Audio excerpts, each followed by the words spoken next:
है जी।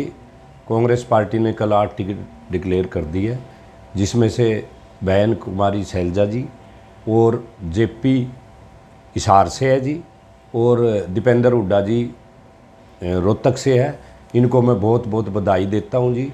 और जहां तक मजबूत की बात है तो कांग्रेस की एक तरफा लहर चल रही है जी, और मैं कहता हूं कि 10 की 10 सीट कांग्रेस पार्टी की आएंगी हरियाणा में, आप देख लेना।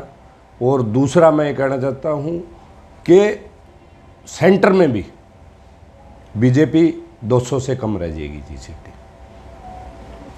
देखो जी, बहुत बढ़िया रुझान है। जैसे हम टोहाना हल्का में घूमते हैं जी, हर एक जगह जी, तो बीजेपी की तो विरोधी है।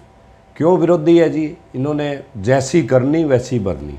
इन्होंने ना इनसे किसान खुश हैं जी, ना इनसे मजदूर वर्ग खुश है, ना व्यापारी वर्ग खुश है, ना कर्मचारी खुश है। कौन सा ऐसा वर्ग है जो इनसे खुश है जी? कोई खुश नहीं है इनसे।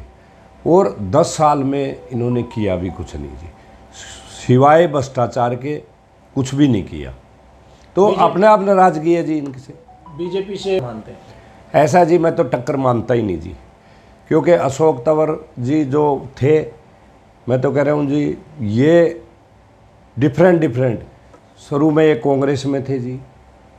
कांग्रेस ने अच्छा मान सम्मान दिया, अध्यक्ष बनाया, एमपी बनाया। उसके बाद छोड़ के ये चले गए जी तृणमूल पार्टी में जी।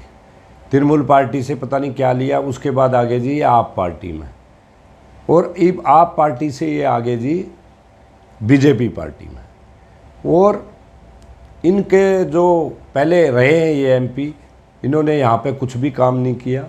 जो लोग बताते हैं, हम ग्रामीण अंचल में जाते हैं, ये तो बात भी नहीं करता था, ना रहता था यहाँ पे। तो ये तो मैं कह रहा हूँ, इसको पब्लिक नकार चुकी है पहले ही। और जहाँ तक बात है बहन शैलजा की, इनके पिताजी चौधरी दलबीर सिंह जी पहले मंत्री भी रहे, उनकी बेटी है ये, उनका हलका है उकलाना का, प्रभुवाड़ा की रहने वाली है ये जी। और इन्होंने बहुत अपने लेवल पे बहुत संगठन को मजबूत भी किया है, और पुराने कांग्रेसी भी हैं, और बड़ी सरल स्वभाव की भी है शैलजा बहन जी। और इनको तो बहुत ज़्यादा से ज़्यादा वोटों से लोग ऑटोमेटिकली जिताना चाहते हैं जी। ऐसा है जी, जो विजिलेंस इंक्वायरी का मैंने आज पेपर में पढ़ा था, जो हमारे पूर्व मंत्री हैं उन्होंने जितने घपले करे हैं, जैसे एक कुला का था जी, कुला में इसने 15 लाख रुपए दिए थे जी, किसी भी व्यक्ति को दिए थे अपने फंड से, मंत्री के फंड से।